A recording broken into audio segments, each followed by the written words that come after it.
What happens when police officers misuse their power, believing they're beyond consequences? They mess up. And when these corrupt cops get caught and see their careers crumble, it's a harsh reality check. Chad McArdle, Jonathan Hemphill, and Kyle Erickson are classic examples of power misuse gone wrong. Let's start with Ohio Police Chief Chad McArdle. On June 28, 2023, in the dead of night, a taxi driver urgently phoned the police. He reported a shirtless man aggressively pounding on his car door. This man, identified as McArdle, claimed he'd been stabbed and believed someone was out to end his life. He collapsed on the sidewalk and started crying. Key West's police quickly responded and found Ohio Police Chief McArdle in a bizarre state. Three guys drove me in the car and pulled me and they drove me south. Right here, he hit me probably 3 or 4 times. I just called the fucking car. McArdle claimed he had been kidnapped and assaulted, but his story would change multiple times. Do you have any idea who it is? You were in Spanish, a car? so You said you were in a car with them, right? they pulled me in the car. The body cam video shows that McArdle tells the police that he too is a cop before sharing what had happened. And what he said next explained his motives behind telling about his position. Where did they pick you up at? What a bar that dirtbags. Dirtbags? Dirty Harry's? Yeah. Yes. Dirty Bricks and Dirty yes, Harry's? yes. Okay. What came next was a real shocker. It became evident that McArdle's appearance didn't match the story of the stab wounds he had recounted earlier. It was clear that his worries were tied to something entirely different. So they took me to some alley, they started kicking me in the face, and like I grabbed a stick and started stabbing me. So, Okay. but I'm pretty sure I killed one of them. McArdle recounted his story again and claimed that he was attacked and retaliated with a stick, stabbing his alleged attacker. However, something is definitely fishy. Like bludgeoned me with a fucking stick or whatever, and I was like, you. Like I cracked the stick, and I was like stabbing the neck, and he just like I know he was bleeding. So Things were getting complex by the moment, and the cops on duty had realized by now that this man's story wasn't exactly the truth. with a black beard, there's like a heavy set dude with like a gray and white beard. So yeah, I'm a cop too, so that's what's. He kept telling the officers again and again that he was a cop and that the person he attacked in self-defense could be dead. What started as a simple call had taken a terrifying turn for the police, and the only witness to all these claims was the alleged attacker, whom McArdle claimed to be dead. Grab that stick. I'm pretty sure that dude. But it was clear that McArdle had no signs of attack or struggle on his body, as he claimed.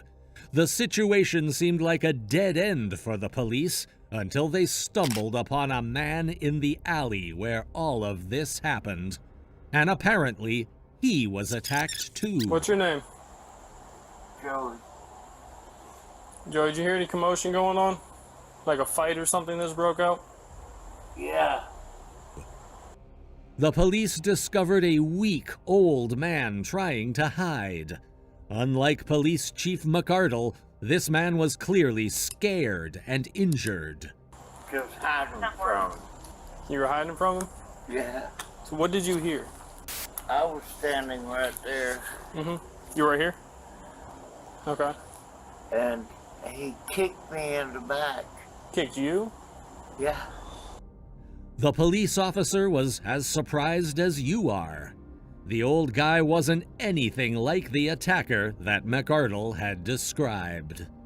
Instead, the frail old man told the officer that McArdle had attacked him. To him when he kicked you? No. I hit the ground. Matter of fact, my back is... So when he came up and attacked you, did he say anything? No. He said, I'm gonna kill you. The old man, even though he was clearly in pain and looked like he'd been through a lot, did his best to tell what really happened.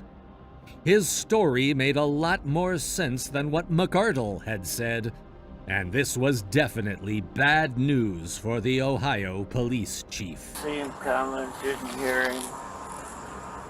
And when I hit the ground, he kicked me a couple more times. Did you try to defend yourself at any point? No. You never tried to defend yourself at any point? He was way beyond me. Okay. Everything became clear at that point. McArdle's entire story was a fabrication, and he was attempting to escape without facing the consequences of his actions. He had senselessly attacked the defenseless, homeless man, and then falsely accused him of being the aggressor. But it was time for McArdle to settle the score, and karma had just sent the bill. All we can corroborate is that you beat this poor guy up in an alley for no reason. Right. Who wants to press charges? All right. Turn around, put your hands on your back. We're going to detain you right now. We'll do another investigation. No, you're good.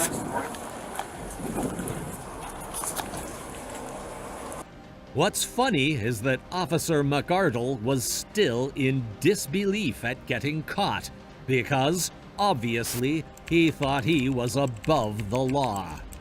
Well, reality check, Mr. McArdle, you're not. Am I being charged with something? Well, right now you are detained. I think I murdered a guy. Officer Chad faced charges of battery with a maximum penalty of 1 year in prison and a fine.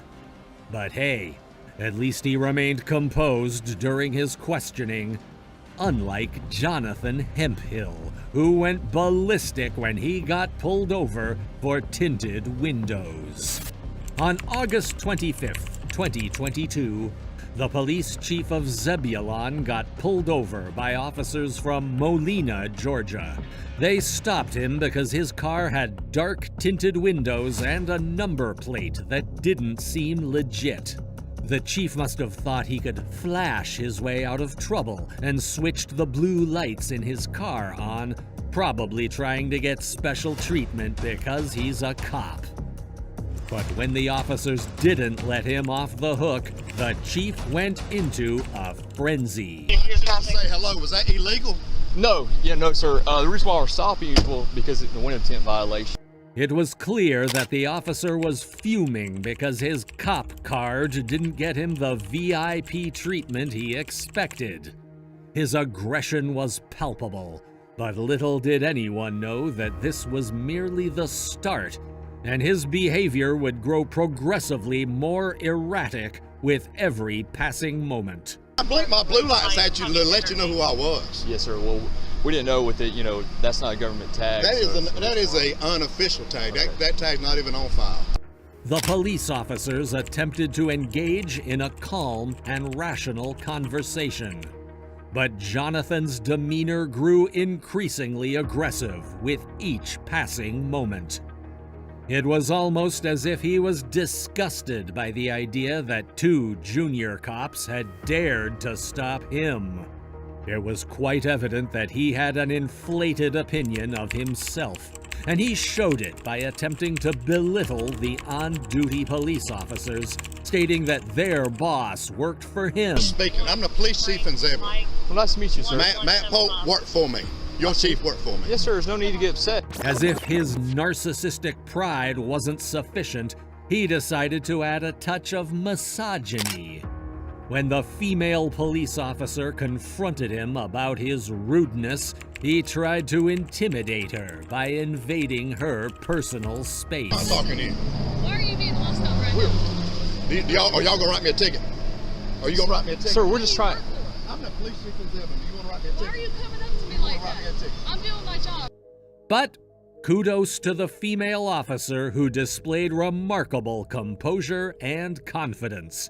Despite the chief's anger, she made another attempt to convey that they were just doing their job.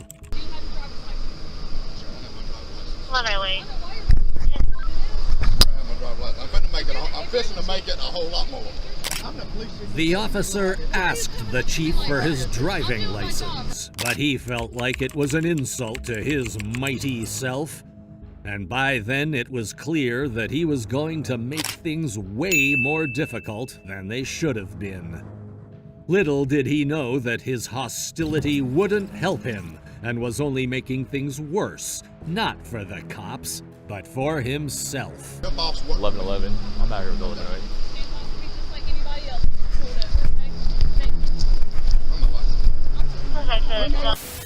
Dodge Ram truck, black color to Machine Construction Company, out of Luthersville. It doesn't come back to that vehicle. Valid insurance, -99. The male officer ran some checks for the car's number plate, and guess what? His doubts were right. It was not legit. So when we ran the tag, it came back to like a Dodge Ram, so we're just confirming it's not. Yes, sir. It's a ghost tag. Yes, sir. We're making sure. Yes, sir. Yeah, we're just. You must have run it wrong. You must have run it wrong because you want to come back to a Dodge Ram. If you're not familiar, Dodge Ram indicates that the license plate was intended for a Dodge Ram pickup truck, and the chief's car had no connection to a Ram vehicle in any way. So, it's entirely understandable why the officer had concerns. However, it turned out to be an error, and the plate was verified, but the chief was on the brink of an explosive outburst, harassing the young cops. I got your chief on the phone right now. That's Yes, fine. sir. That's fine. understand. Still coming back to a Dodge Ram now. Sir, can I ask why you're so upset? Is it still coming back to a Dodge Ram No, now? we got it fixed. Why are you so upset? No, you didn't fix it. Is it still coming back to a Dodge Ram right now? No, it came back 9 on 5. That's right, because Okay. you run it wrong. Sir. The officer on duty, even though he was having a tough time with teasing and intimidation from the senior officer, kept trying to talk sense into him, but all in vain. Y'all right here do Chief, it. I'm trying to be respectful with you. I understand okay? that. I understand that. I'm not raising my voice or I nothing at understand you, that. right? I understand All that. right, let's. But I'm man trying man, to tell let's be you, respectful of one the another, only okay? thing I done wrong was y'all never would have pulled me over if I hadn't flicked my blue lights No, at you. sir. No, we were going to pull you up. Actually. Indian, I'm No, not you going to lie to you. I'm No, telling you you straight up. Okay. Okay. Well, that's fine. I'm just Frank, trying get through it. I'm trying to talk with you. I don't want to talk anymore about it. All righty. This situation got out of hand for no logical reason. The initial reason for the stop was just to verify the chief's legitimacy as a police officer and not an impersonator. However, Jonathan ended up making things super complicated by displaying aggression and unprofessional behavior. He received a lot of criticism, and an independent investigation was conducted. Zebulon council members decided to issue an oral reprimand to Zebulon Police Department Chief Jonathan Hemphill. Additionally, they mandated that he attend training related to managing anger and de-escalation in situations. If this officer got your blood boiling, you might want to cool down a bit because the next story is bound to leave your blood vaporized. But before we dive into the next tale, don't forget to hit that subscribe button for more videos exposing the dark side of the police force. On the 13th of March 2018, Officer Kyle Erickson and his partner pulled over Jason Serrano and his friend because they thought their car had a broken taillight. However, this seemingly simple stop soon took a turn for the worse. The car smells like marijuana, so we're gonna check it, all right? Then that's it. Then I gotta make sure everything's good with your end, with the license. If it's just a permit, I'm not gonna give you the summons for it. And I told you, just get the taillight fixed. If there's nothing in the car, you'll be good to go, all right? Now, here's the fishy part. Right away, the police officers mentioned that they could smell marijuana in the car and stated their intention to search it. Normally, a person can refuse a search, but if the police have a good reason to believe that a crime has been committed, they can search without permission. Smelling marijuana on the property is considered a valid reason. And because it's hard to dispute based on body cam footage, some corrupt cops use it as an easy way to start a search without the person's consent or a warrant. Ma'am, let's hop out, please.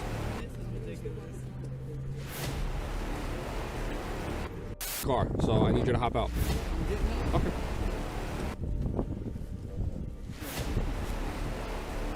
Both of the young individuals were fully cooperating with the police, getting out of the car as requested. Yet, it seemed like the police officers were intentionally trying to make a scene, perhaps due to racial bias. They kept asking them questions and pressuring them to be honest about having any drugs, as if they were criminals. Despite the pressure, Jason and his friend kept denying any wrongdoing. But the police officers weren't budging. After both individuals had exited the car, Officer Kyle demanded the young man's jacket. It was almost as if this boy knew that if he handed over the jacket, these cops would frame him for something he didn't do. And boy, oh boy, was he right. I don't have nothing in my jacket. I'm not. Okay, well, he's gonna check it. I don't have nothing in. No. Relax! Relax!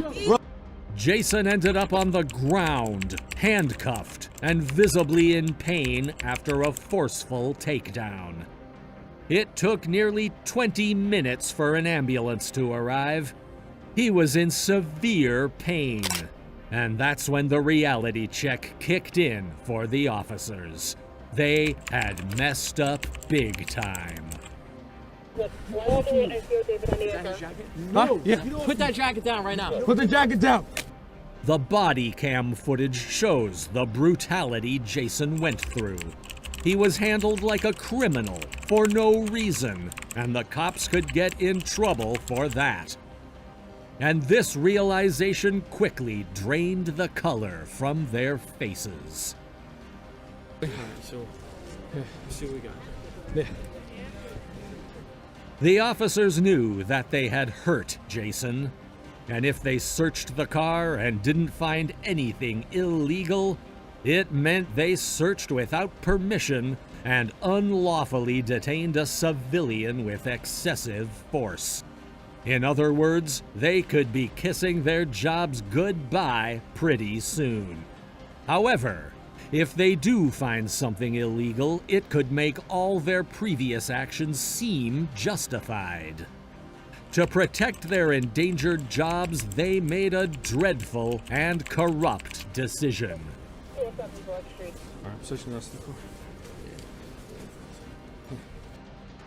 Little did anyone know, the other officer was losing his mind, trying his best to get any sort of evidence from the car. You can clearly see that he's absolutely terrified.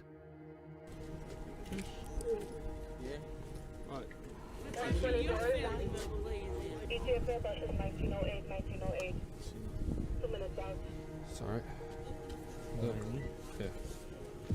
After thorough searching, the cops eventually found, well, nothing.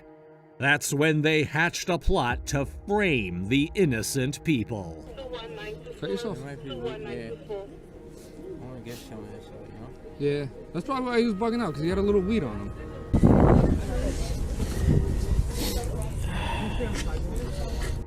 The officer searching the car seemed to treat the situation like a joke.